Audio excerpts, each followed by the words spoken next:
Losing sleep? And God said to Moses, I am WHOIM, and he said, Thus you shall say to the children of Israel, I am has sent me to you. Exodus 3:14. Are you worrying about something, losing sleep over a situation you can't control? Who or what can stop our God? Is that trouble at work a problem for him? Is that sickness stronger than him?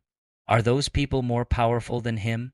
God created and controls the universe. When Moses asked God his name, he said, My name is I am. He was saying, I am everything you need. I am protection. I am strength. I am healing. I am provision. I am deliverance. I am wisdom. I am favor. Nothing can stand against our God. When he speaks, worlds come into existence.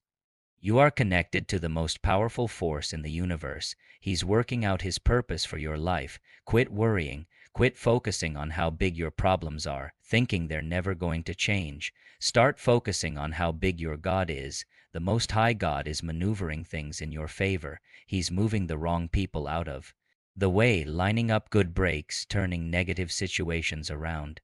The great I am is about to show out in your life.